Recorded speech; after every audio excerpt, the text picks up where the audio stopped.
How to cook yams with Blake. Serrated. Slice thin, like about half a centimeter.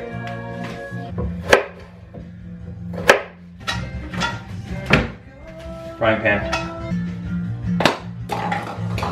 Coconut cooking spray. Medium heat.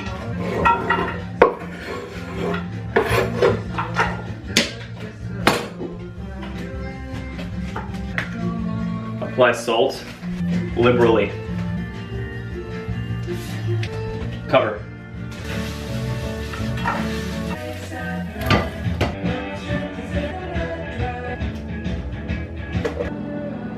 Instagram perfect.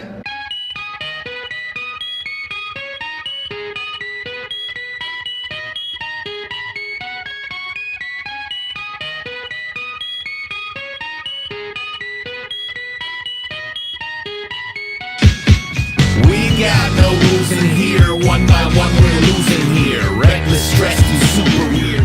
What's up, fam? Happy Halloween week. That's not really what I want to talk about. This week has been, that's not what I want to talk about either. By the time you're watching this, it won't be Halloween anymore. So, technically, I don't know. I hope your Halloween was great. Mine was awesome. Got a mustache on my face. I'll explain that later. This week was pretty great. I had a race in San Jose, and great result. Made it a little bit closer to the podium this week, which was cool. Ended up in 4th place. It was a really, really muddy course. There will be mud. It ended up being a very fast sort of power course, which technically I usually excel at. Good at going fast in a straight line. The course looks super muddy and fast. I think the A's race is doing 10 laps.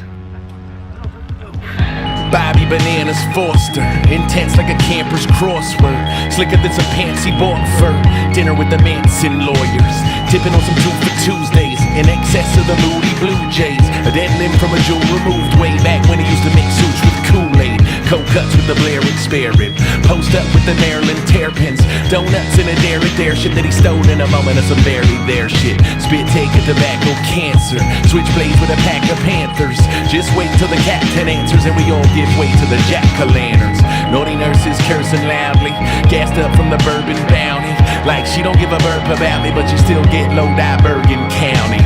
Let me clear my name and bury this hat shit in your Cape Canary with a cape and a hairpiece, Buenos Aires like Colette Call for Agent Clarice.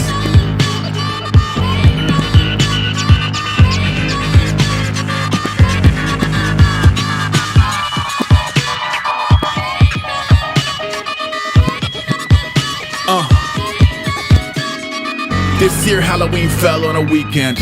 Big cake shells in the heat lamp. Free man, teeth on a 5-finger meal plan. Night Mike goes Sistine with his free hand. King of the keypad, egad, please be careful. Can't trust Weasley or Werewolf. Batman, Yoda, Luigi, Scarecrow. Out from an evening of air holes into the fray. Deadly dipshits, raised on blades in a red delicious. In the end, it wasn't about pets and licorice. It was children engaged in obsessive mischief like Black Jansport crammed with an arsenal of egg cartons and Barbasol. You're in the army now, a hierarchy.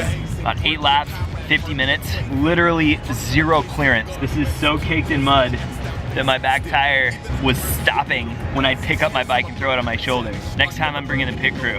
There was a moment at which I was leading the race for at least half of the first lap, which was awesome. And then I was kind of in the fight for like 2nd and 3rd for a while, and then I made just a silly mistake and watched the race shoot past me.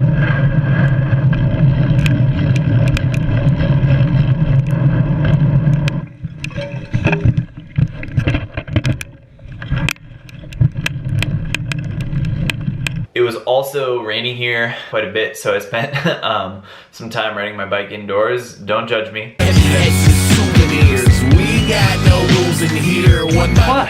Is it the national championship jersey? Okay, that's not mine. Come on, it's pouring outside. Just imagine I'm descending a beautiful scenic climb in Marin. It's a precarious hairpin. Looks like I'm gonna wash out, but it doesn't happen. Some great music playing in the background. Just like a normal vlog. Use your imagination. This sucks. Yeah, so the mustache thing and the shirt. So every year for Halloween, I usually pick something like super obscure to make people ask me what I'm trying to be, and then I have a moment where I drop some great intellectual reference and feel awesome about myself because I know some super obscure character from the canon of literature that is like no longer relevant or hasn't been for 20 years, but I'm really impressed with myself because I have a liberal arts degree. Anyways, this year I thought I'd go with somebody mainstream. You know, the character of 2 major motion picture biopics, Steve Prefontaine. Anybody?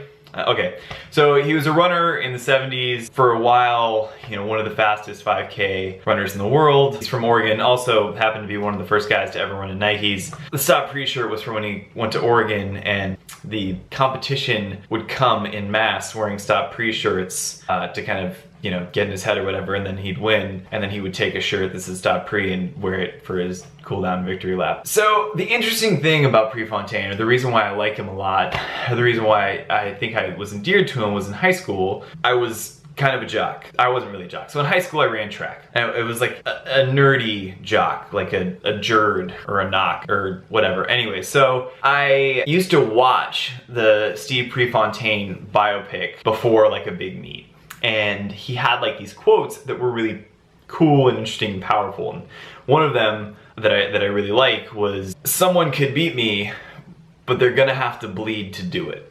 Humility wasn't really Pre's strong suit, but he isn't saying that he's the best, right? He's saying that he's going to try his best and he's going to give everything he has. And somebody could beat him, but they're gonna have to suffer for it. Means a lot, right? So in my bike race this weekend, there was a moment where I was there, I was in it, right? And I made a decision once I made this error that I was just no longer in it. And like, I'm not a huge proponent of like positive self-talk and like feeling like you're destined for greatness. I mean, you are. And it's not so much having a mentality that you believing that you're capable of anything, but if you believe that you are not capable of everything, rather if you believe you can't do something, you're probably right. And it's so cheesy, and it's so the shit that my high school track coach used to fill me up with, but it's the truth. I didn't have to believe that I could win the race, but I definitely believed that I couldn't win the race, and I didn't.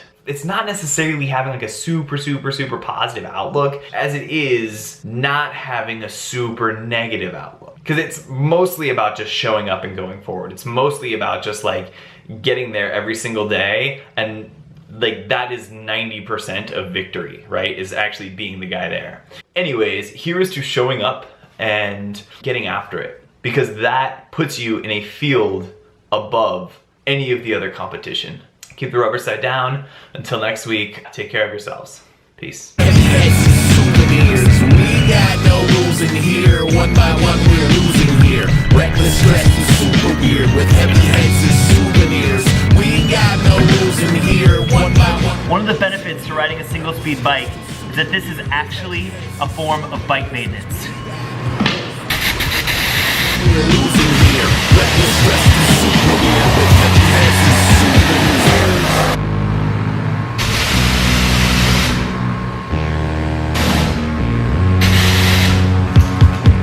Bobby Bananas Foster.